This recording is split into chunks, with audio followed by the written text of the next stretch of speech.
In the back, that's a mock-up of the D5 missile, which is a full-size mock-up of the missile that carries up to 8 nuclear warheads. Each of those warheads, each of the 8 warheads that missile can carry is roughly 30 times the explosive power of the bomb that leveled Hiroshima and killed almost 200,000 people instantly and afterwards. Dead instantly or doomed by the bomb.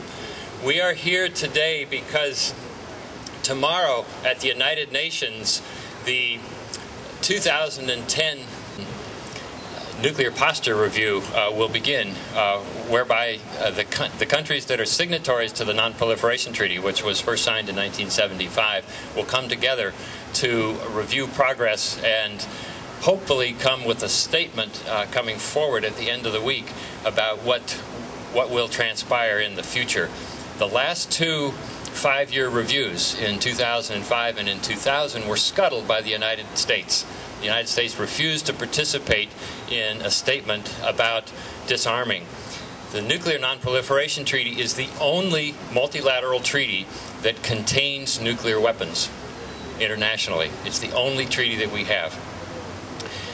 It has 12 different provisions. The key provisions that we're concerned about are Article 6, which is the disarmament provision. Article 4 is the guarantee of civilian nuclear power technology, and it stands on a tripod. It stands on 3 principles. The first is non-proliferation, the second is disarmament, and the third is the right to civilian nuclear power.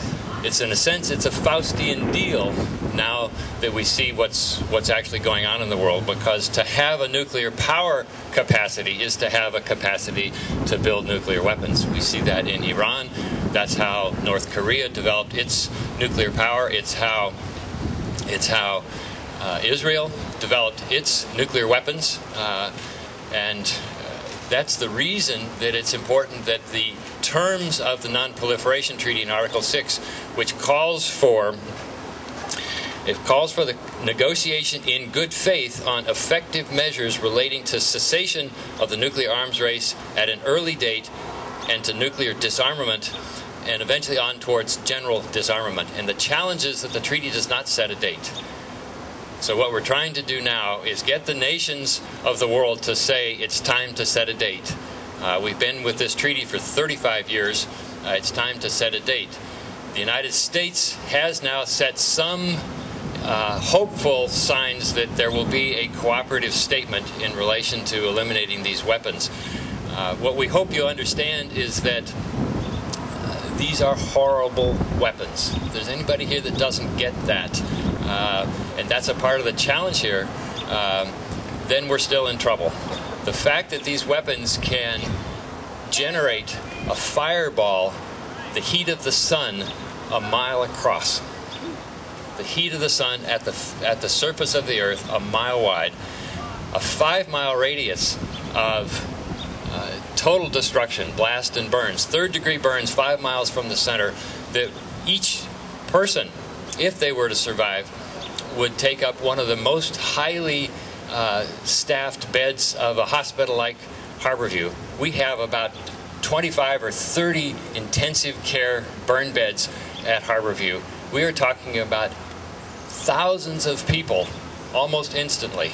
So the challenge here is to recognize there is no military use for nuclear weapons, and we need to convince our legislators, we need to convince our neighbors, to help us convince our legislators that these weapons can never be used. There is no cure once these weapons get used. There is only prevention.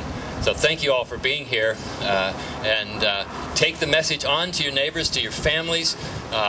Let your representatives know, and do not let this ever happen. It would be a total catastrophe that we hope never to allow. Thank you.